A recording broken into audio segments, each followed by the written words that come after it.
Bobby Owsinski's Inner Circle. I'm Bobby Owsinski, and this is a show all about music, music production, and the music business. My guest this week is legendary guitarist and film composer Wayne Kramer. First of all, what did the highest paid musicians make last year?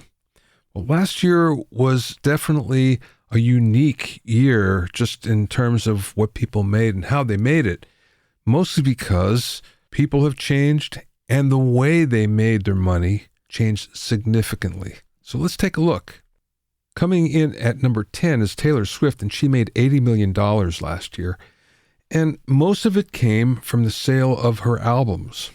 Now, she went back and she re-recorded all her albums and then had special editions come out. So a lot of money was made from that. But she also had partnerships with Peloton and Starbucks, and that padded her coffers a little bit as well. At number 9, Blake Shelton at $83 million.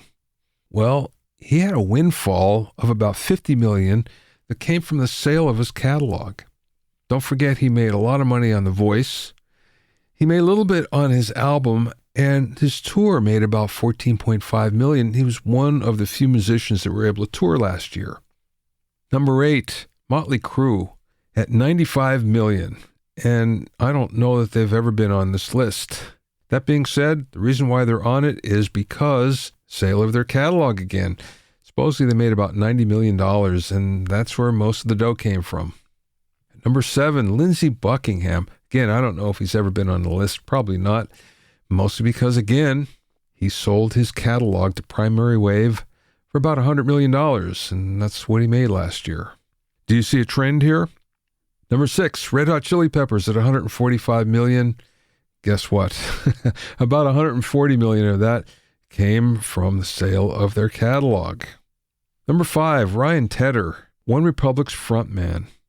Now, he's penned some hits with Adele and Taylor Swift and U2. So his songwriting is actually a target for many of the conglomerates that are scooping that up.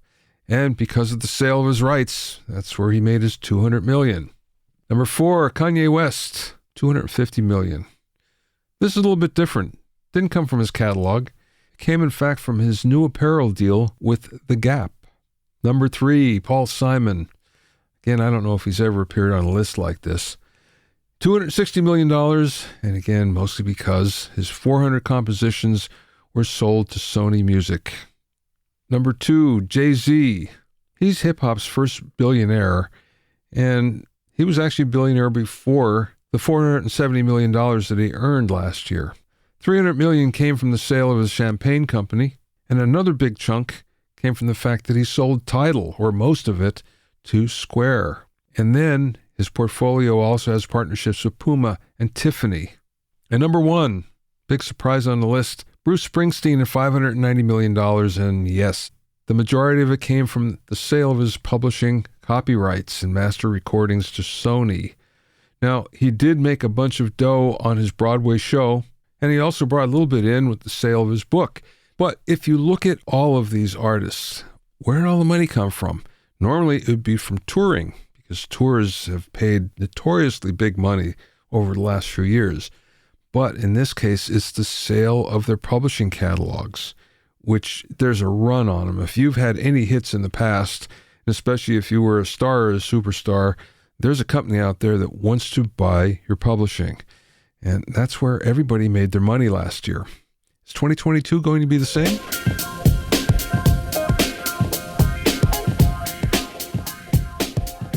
If you have any questions or comments, you can send them to questions@bobbyowsinski.com. Don't forget about my online courses on mixing, production, branding, and music business success at bobbyowsinskicourses.com. Also, you can get an expert analysis and objective opinion of your songs and mixes as a member of my Hitmakers Club. Go to hitmakersclub.com to learn more.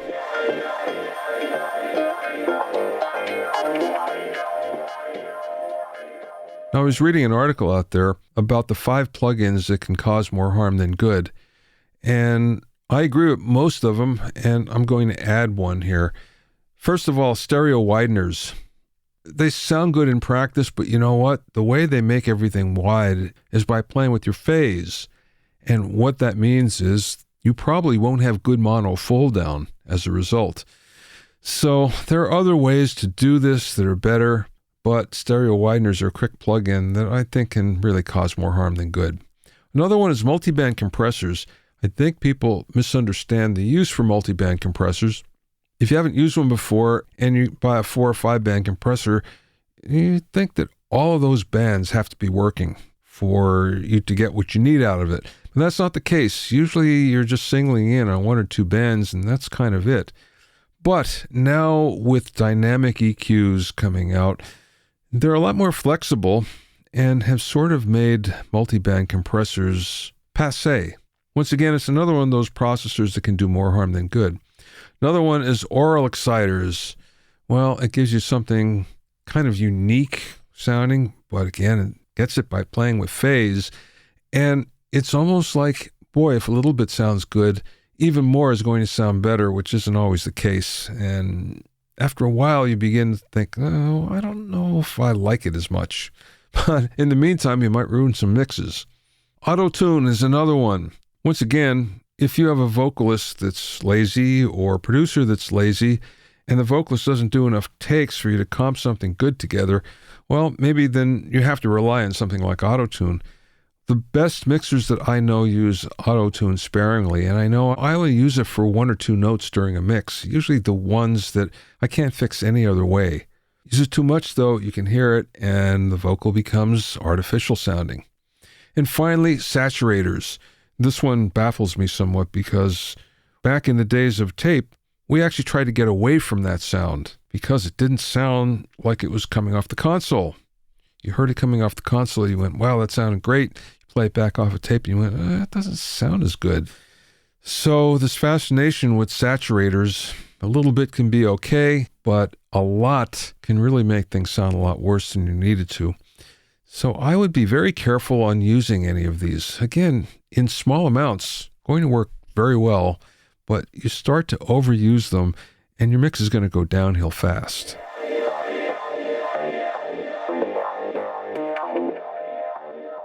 My guest this week is the legendary guitarist Wayne Kramer, who may be one of the most unappreciated but exceptionally influential guitarists in rock. He was a co-founder of the seminal MC5, a band that many would argue started the punk rock movement almost a decade before it became popular. In fact, The Clash even wrote not 1, but 2 songs about Wayne. Wayne has collaborated with the who's who of rock's most elite artists over the years. As a matter of fact, the list is so long that it's best if you go to his Wikipedia page just to find out more. His scoring work can be heard on Talladega Nights, Step Brothers, the HBO comedy series Eastbound Down, ESPN's 54321, In My Own Words, and Under the Lights, and even for the Unlabeled Jim Beam commercial. Wayne is extremely passionate about his work with Jail Guitar Doors, a program that provides guitars and musical lessons for inmates at more than 50 penal institutions throughout the United States. He regularly plays concerts with an all-star band at prisons around the country. During the interview, we spoke about why musicians from Detroit are unique, why the MC5 was banned from radio, his prison experience, his work in film and television scoring, and much more in this incredibly frank discussion. I spoke with Wayne from his studio in Los Angeles.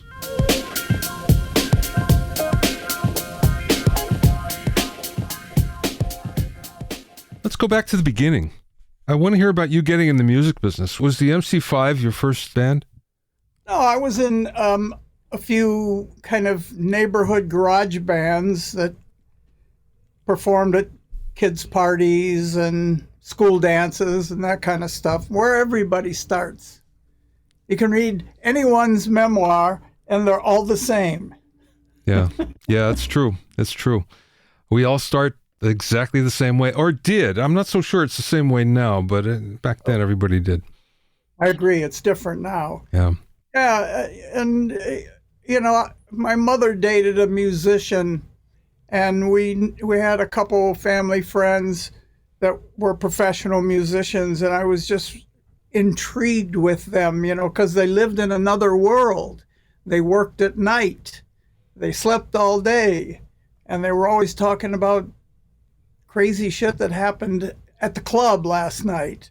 And my mother warned me. She said, I want you to do what you want to do, Wayne. But this business about being a musician, this is a hard life. First, you got to work at night, usually, and you sleep all day. And there's drugs and alcohol, and there are loose women. Yeah, like that's a problem, right? And she told me true. Well, let's move up to the MC5. How did that start? Well, the neighborhood band thing evolved as I met more musicians around the Detroit area. And I just, I wanted to have a band. I tried to join other people's bands, but I was always like the youngest guy at the audition. And the older cats could all play better than me. Like in those days, you had to know Hideaway. Oh, yeah. Honky Tonk. You had to know Ventures tunes. And, I could play it a little bit. I knew some of them, but it just seemed like there were always guys that were better than I was. So I said, the better path will be, let's start my own band. And I looked around at school for other kids that wanted to be in a band with me. And eventually that evolved into what we know as the MC5, which I'm still in. Yeah, I guess you can't get away, right? I'm a lifer. The interesting thing to me there's a couple of things. First of all, the musicians that come from Detroit have a special edge to them. And I'm not sure what it is. Maybe you can explain it better. Well, this is just my thesis, that first, we all knew that Motown recording band was right over on West Grand Boulevard. And I would see those guys at the music store, Jamerson and Bob Babbitt would come in, and everyone would hang out at the music store. The music store was like the bodega, the musicians' neighborhood hangout. And, we all listened to what they were recording and what they were playing, and they set the bar very high. And we all, or at least I, aspired to play at the level that they played. And, there's the working class mentality in Detroit. And in the late 50s and up through the 60s, Detroit was a boom town. The auto industry was raging, and there were good union jobs that a guy could raise a family and go on vacation and buy a house that had a two and a half car garage. Mm-hmm. So parents could afford to buy their kids electric guitars on a payment plan from Sears. My first proper solid body electric guitar was a Sears Silvertone. I think it was $125, and I was thrilled to death. So it was a fertile ground. Radio was fantastic in those days in Detroit. And you could hear just such a broad range of music. The Southerners that moved up from the South after World War II for those good auto jobs brought their culture with them. So there was country radio. The rhythm and blues radio stations were fantastic. There was jazz radio and pop radio. And it was all first rate and very competitive and regional. It was territorial. So it just created an atmosphere. And I think the capper is that there were a vast number of nightclubs that had live music. The auto industry went 24/7. These are a lot of young guys with good money in their pockets. They want to go out and meet girls, have a drink, and that means 7 days a week. So, when I first started working in bars, we played 5 sets a night, and sometimes 5 days a week, 6 days a week. That's where I kind of learned how to own the stage and, say, look, this is my place of business here. This is my job. Yeah, I get it. I went through the same thing where when I was in high school, as a matter of fact, I was playing 4 nights a week by the time I was 15. Yeah. And you could because there's just so much work around. Yeah. Where did you grow up? Pennsylvania. Uh-huh. Middle of Pennsylvania, coal country. Yeah, yeah. So the steel mills were in full operation, and people had money and they wanted to go out. And yeah, it's a different time. Okay, so the MC5, I remember when I was growing up, I would see all sorts of press on the MC5, reading the, whatever magazines I can get on music magazines. You guys were always in it somewhere. And yet it was difficult to hear your music. Mm-hmm. So what's the deal there? What happened? Well, we were effectively banned from the radio. We had finally secured a recording contract with Elektra Records, had a fantastic regional following. We could put 2,000 kids into the Grandy Ballroom without an album, without a hit record, just on the strength of our live performances. And when we released Kick Out the Jams, we of course knew that Kick Out the Jams Motherfucker would never be a hit single. I mean, we weren't stupid. And so we released a clean version, Kick Out the Jams Brothers and Sisters. And the record shot up the charts. It was number 2 in Detroit. It was on NEW in New York. It was number 6 in Chicago.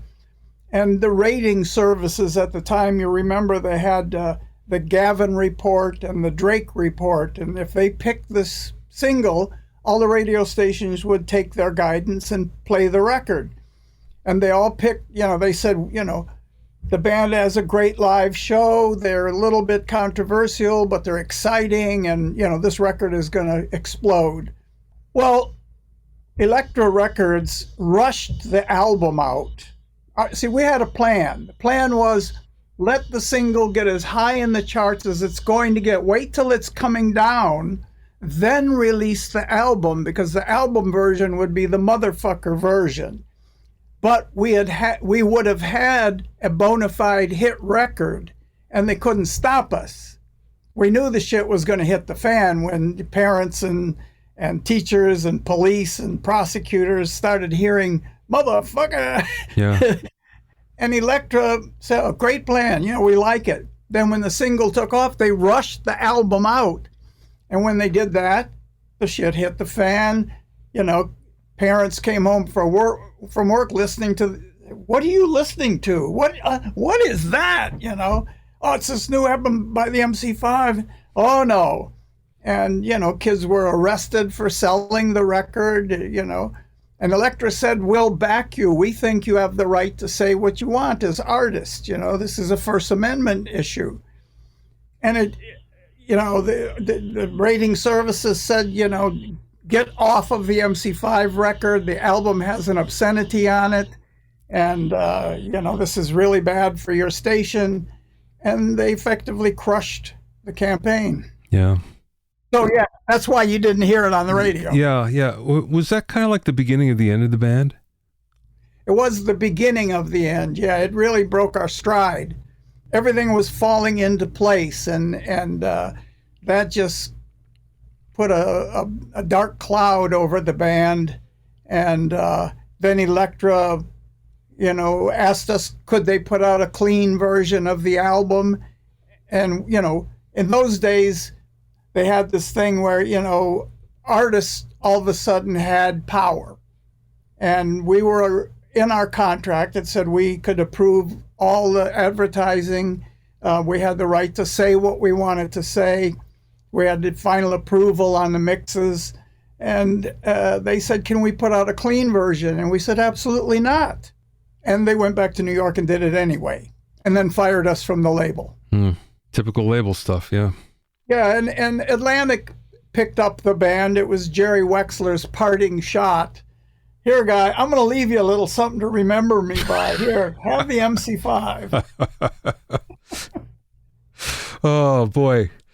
They had no idea what to do with us, They were an R&B label, and, but they were record men, and they saw that there was going to be a fortune waiting in this white rock world, that this was blowing up. The ballroom circuit was all over the country, and bands were, able to tour, and, this was going to be big. And I think they saw us as the archetype American hard rock band, which we were. But they didn't know how to promote us, and they didn't know what to do. And John Sinclair, my dear friend and our manager, at that point was sentenced to 9.5 to 10 years in prison for possession of 2 joints of marijuana. And so we had no interlocutor between us and the music industry. And we were crazy. I mean, we were unmanageable. And so our relationship with Atlantic went in the toilet, and we tried a couple other managers. And by 1972, we couldn't work. We're all starving. And, there's no money changing hands. Things can get tough real quick. Yeah. And it did for you, and then you got your own sentence to prison, which changed your life in many ways, I know. And especially, I think, later on in life, you appreciated it.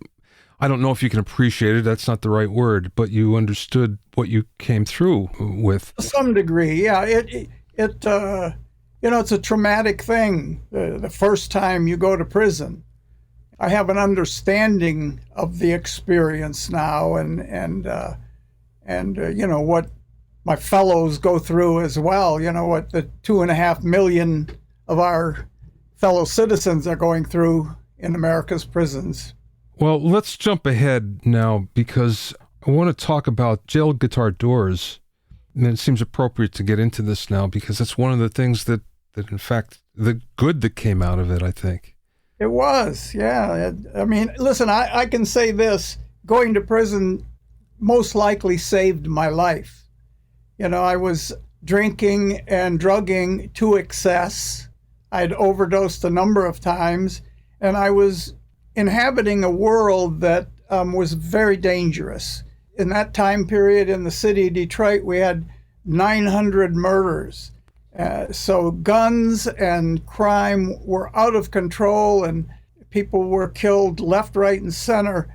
And, I came too close to being murdered myself a couple times.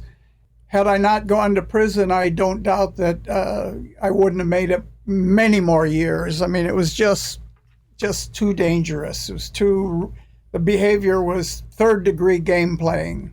So jailhouse doors jail guitar doors came about. It's hard to say. It's awkward on the tongue. Yes. How did that come about? Well, in the MC5, we had a political consciousness. We had developed that, and we made it part of the art that we created. We had this belief that who you were, what you believed in, should be part of your whole life. In your work, in your family, in your friends, that these things aren't separate, that they're all part of one way to be.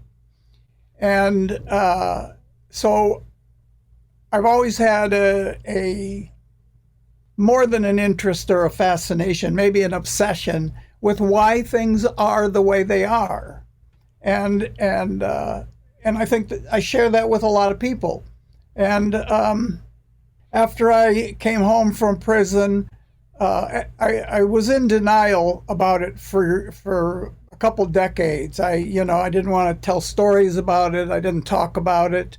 I mean, if someone asked, I would talk about it. If I ran into someone else that had done time, we could talk about it. But it freaked people out that you start talking about your time in prison. In normal white society, it's beyond the pale. But when I finally started to think about it and realize that, what we were doing in America was unprecedented, that we were locking up more people than any nation in the history of the world. I mean, when I went down, there were 350,000 people in prison in the nation. 300 in the state systems and 50,000 in the federal system. And today it's 2 million, with some hundreds of thousands in the federal system and the rest in the states. And I was tracking as the prison populations would go up further and further every year. And it pissed me off. It really made me angry at the establishment, the power structure, the government. What's going on, guys? Am I the only one that can see this? Something's terribly wrong here. And so what can I do? Well, I'm of the belief that one person can make a difference. A few people working together can make a huge difference. I mean, look, Hitler almost took over the world with about 15 guys. So one guy could make a difference. What could I do? Well, I'm a musician. I played music in prison. It was very important. I always enjoyed it when bands from the street would come into our prison and put on a show for us. It was terrific. So I thought, okay, I could do concerts in prisons. Maybe, give the guys some entertainment, give them some relief for an hour, let them escape prison for an hour and be at a rock concert. And one of the concerts I did at Sing Sing in New York, the infamous maximum security prison. And I rounded up a bunch of my rock star friends, Tom Morello, Jerry Cantrell, Gilby Clarke, Handsome Dick Manitoba, Don Was. Who's the singer in Jane's Addiction? Perry Farrell. Perry and his wife, Etty. And one of the other musicians I invited was, Boots Riley was Billy Bragg, the great British troubadour and activist. And we were getting ready to go play, and he got his guitar out, and I'd been working on trying to get a better live electric acoustic sound. My guitar always sounded crappy to me, and his guitar always sounded luxurious and full and crisp. And so he got his guitar out, and it said Jail Guitar Doors on it. And I said, what's up with that? And he said, oh, it's an old Clash B-side. Have you ever heard it? And I said, heard it? They wrote the song about me, Billy. And he said, what you mean? And I said, well, what are the lyrics? He said, right. Let me tell you about wine and his deals of cocaine. Bloody fucking hell, it is about you. I'd forgotten all about it. So he went on to tell me that he had launched an independent initiative in England to celebrate Joe Strummer's life's work. And he called it Jail Guitar Doors, named after that B-side.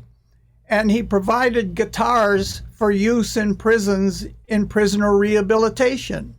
So the more we talked about it, and we played the show and had a great event at Sing Sing, and then on the ride back, on the bus back to the city, we just kept talking and talking and talking, and finally I said, Billy, this is pretty cool. You do this in England, you're British, but I'm American.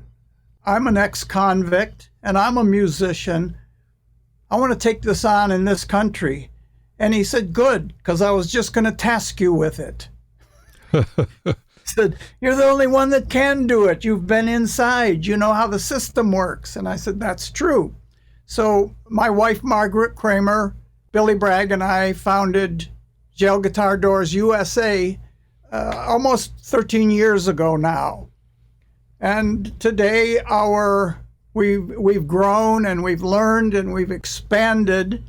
Our instruments are in over 200 American correctional facilities, and we run programs around the country at Rikers Island in New York, in the Cook County Jail in Chicago, in the Michigan Department of Corrections, in Florida, the Florida Department of Corrections, in Utah, in Arizona, and we run programs here in California. We're in 11 California prison yards. and we run songwriting workshop programs where we help people learn how to express complex, painful feelings and memories in songs, in art. It helps them. First thing it does is it makes them feel better about themselves, because we all carry this stuff around with us. And if we can get it out into the sunshine, it takes the power out of it. I haven't met a prisoner yet that didn't have something really terrible happen to him as a child. I did too. They all want to talk about that. I want to talk about it. We all want to be recognized. We want our story heard by someone. And so we give them that opportunity. We show them how that can be done in a non-confrontational way, in a positive way, in a way that adds some beauty to the world, that contributes something of value to the world, that the prison has nothing to do with the prison. They can't take it away from you. You can't buy this. You can only get it by doing the actions, by demonstrating it. They learn to collaborate with people that they wouldn't normally hang out with. In our workshops, we do not allow and do not recognize gang affiliations, racial differences, sexual preferences, class preferences. We're all artists in our workshop. And prison politics stays out on the yard. And the men love it, and the women love it, and the kids love it, because in our workshops, they just get to be people. They just get to be natural, regular guys, and we can talk about anybody and anything, but we have to treat each other with dignity and respect, and there can be no racial humor, no sexist humor, and we really work hard to the business of lyrics. The popular form that music takes today is rap, and there's a lot of banging on the mic. And, we tell people, if your story includes violence, then tell your story, but tell the whole story, because the fact that violence enters your life does not make you a hero, doesn't make you a man amongst men, because there's always a downside to it. Someone in your clique betrayed you, or you wouldn't be in prison. Someone did you wrong. Tell the truth. Talk about that stuff. Talk about the stuff that didn't go right. Tell the truth. Tell the whole truth. Because we don't, I've heard motherfucker this and motherfucker that and bitch this and bling. Who cares? It's been played to death. I want guys to work harder to come up with meaningful lyrics. Women are in prison. There are women everywhere. There are women correctional officers. In California, there's a lot of women wardens, and you can't disrespect them, or else there's not going to be any program. Yeah. And they know that. So they follow our guidance. And the world is so much bigger. For example, we give them a theme to write on at each session. Say today we're going to write about kids, children. And I've got a black gangster over here. And over there I've got a norteño. And we're writing about kids. And you find out they both want the same thing for their kids. And they find out that each other wants the same thing for their kids. And they connect. They connect in a way that they could never connect on the yard. They see that this other guy, he might have a different color skin, but we're all the same. Yeah, I can see how powerful that is. I do have a question for you. One more, and then I want to move on. Recently, there was an interview with Tom Morello, and it was about one of the gigs he did with you.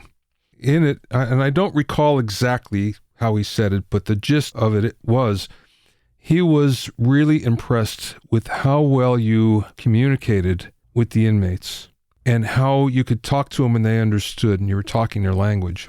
My question is, you were in a long time ago, so we're talking decades here. Is the language still the same? Has that evolved, or once you're in, you're always in? Is that the way that works? Yeah, I think so. I mean, doing time, the fundamentals stay the same. Language is a living thing, and it'll evolve as it does out here in the free world, and new slang enters the lexicon. But still, a bit is a bit, meaning my sentence, my bit. Guards are hacks. Guards are COs. Guards are the police. That doesn't change. Prisoners, when I was in, we were inmates. When I was released, I was an ex-convict. Then I became an ex-offender. And today I'm a returned citizen. It's all the same. Yeah, I get it. Okay. I mean, returned citizen is preferable. Yeah. But, doing time is a world that, even if you just did a year or 6 months, things that regular people don't know. I read a study once that said for a first-time offender, they will absorb the entirety of their accountability in 6 months away from their world, their life, incarceration for 6 months. Anytime after that, you're just warehousing them.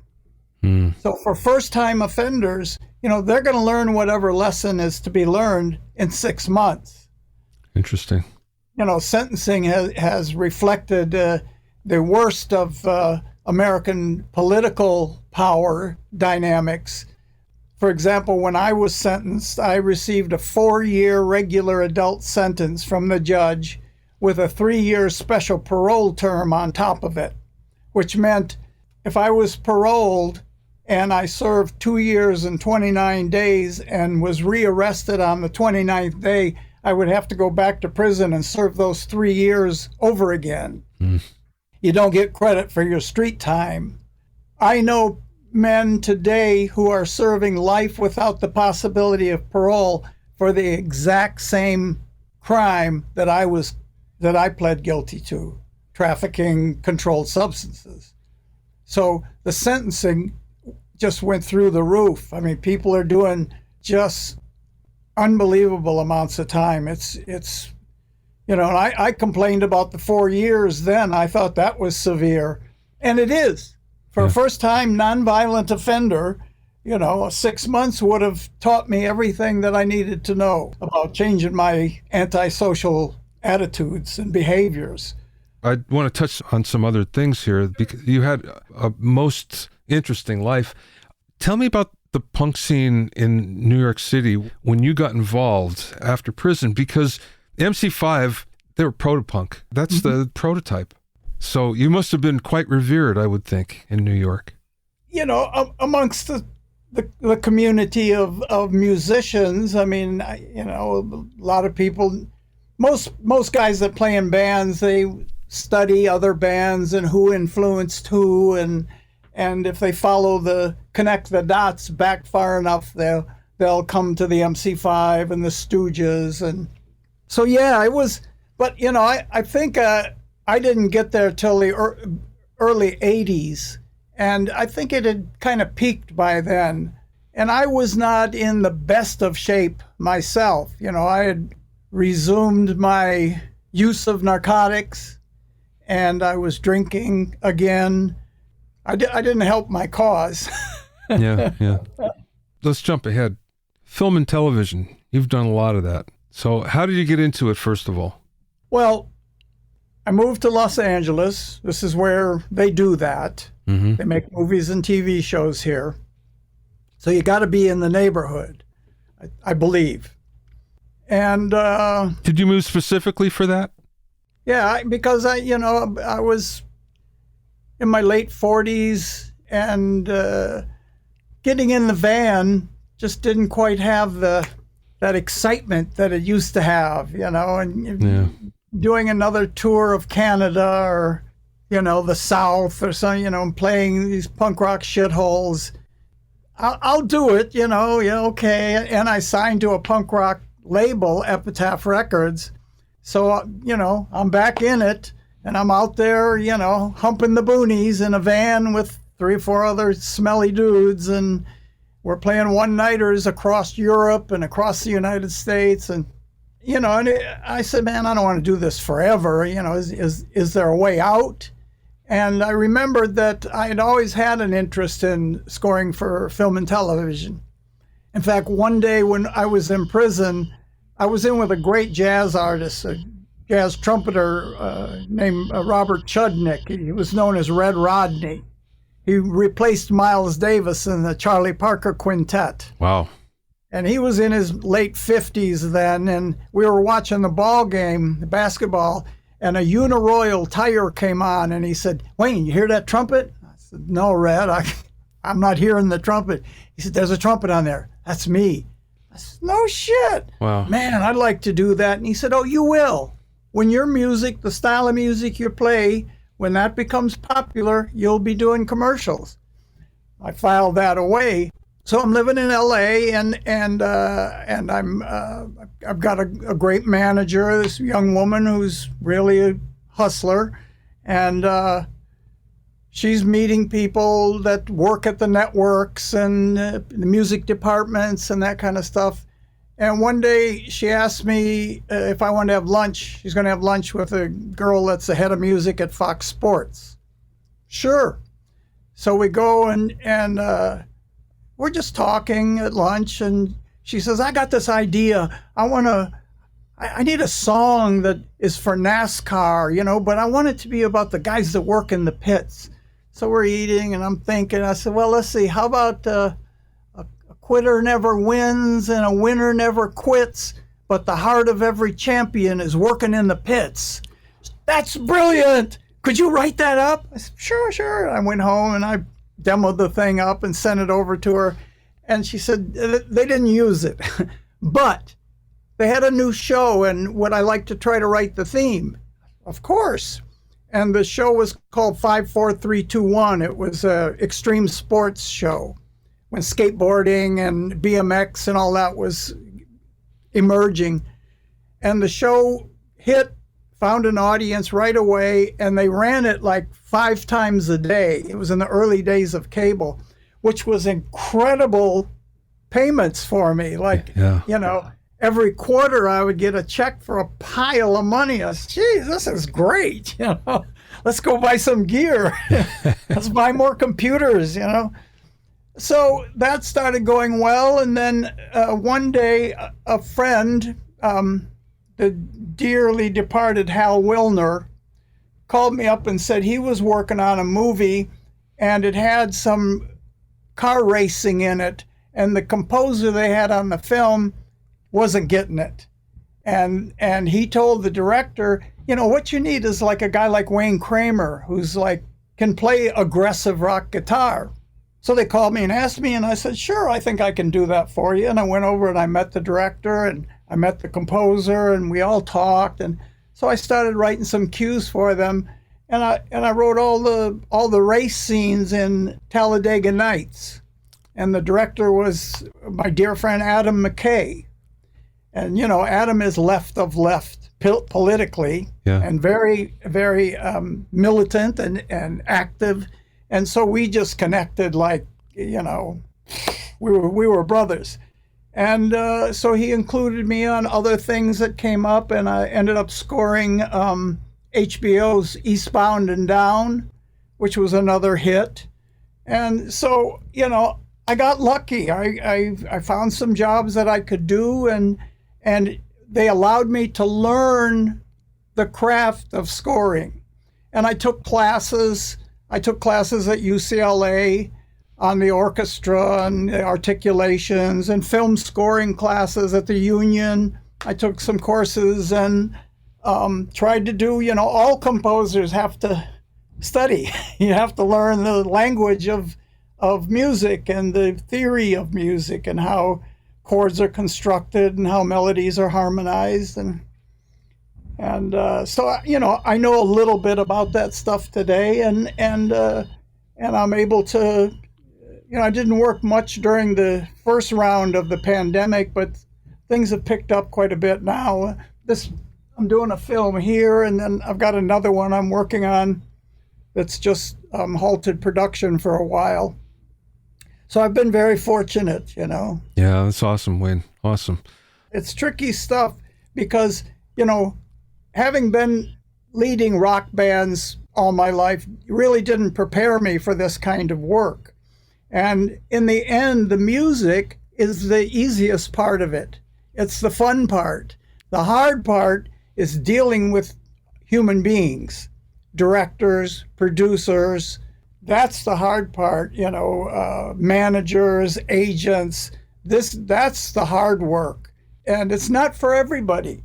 Like, you know, if I want to make a record, I call you up and I call up 2 or 3 of my friends and say, let's go in the studio. I wrote these songs. We'll cut them. Yeah, great. Here's my record. It's done. It doesn't work like that in film and TV. It's not my music. It's not my idea. It's the director. It's the creator's idea. My job is to help him or her tell their story. I work for them. And there's a thing called notes.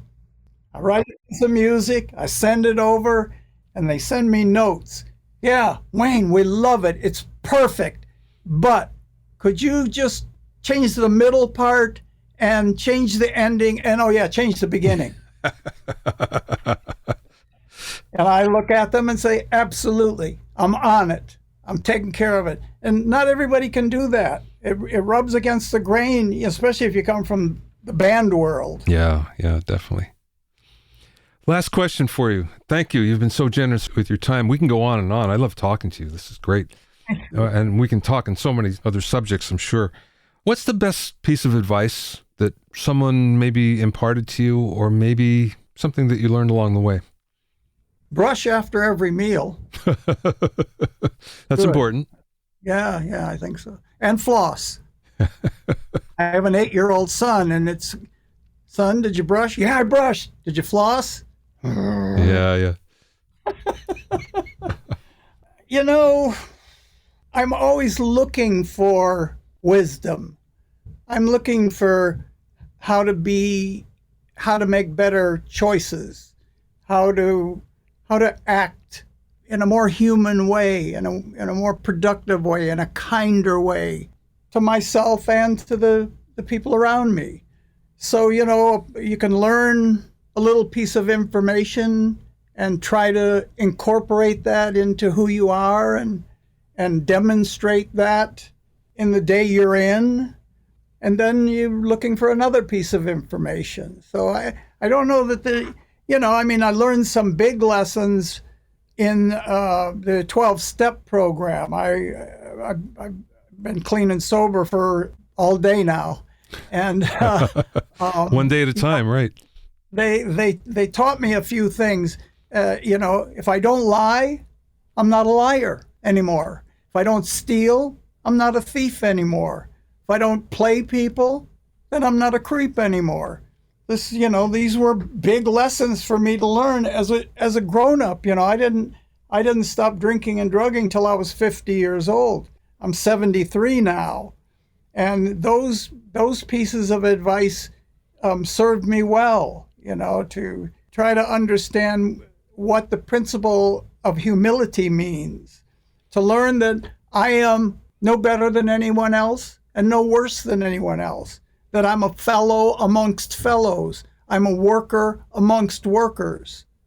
I used to have a lot of trouble with this kind of stuff because I thought that my shit was divine. I was gifted, I was inspired, and my ideas were better than everybody else's.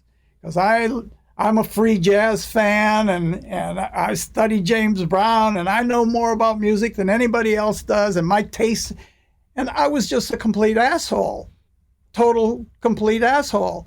So to learn that I work in an industry with a lot of other people that work in this industry, and we all do the best we can. That I am imperfect, and I will remain imperfect all my days. I'm not going to get it right. I'm going to blow it, but I know what to do when I blow it. I know how to apologize. I know how to make an amends. I know how to keep my side of the street clean. So those things have been big learning experiences for me. I'm leery of my own counsel. I try to listen and learn from people that know better than me, and most everybody does. You can find out more about Jail Guitar Doors at jail-guitar-doors.myshopify.com. That's jail-guitar-doors.shopify.com. Thanks for listening and being in my inner circle. Remember, if you have any questions or comments, you can send them to questions@bobbyowsinski.com. To listen to the episodes of Bobby Owsinski's Inner Circle, go to bobbyowsinski.com and select the podcast tab, or go to bobbyoinnercircle.com, or you can find it on Apple Podcasts, Amazon Music, Stitcher, Mixcloud, Google Podcasts, Spotify, Deezer, TuneIn Radio, Radio Public, and Podbean. At bobbyowsinski.com and bobbyoinnercircle.com, you'll also find a sign-in form for my newsletter and for alerts for new podcasts. This is Bobby Owsinski. I will see you next time.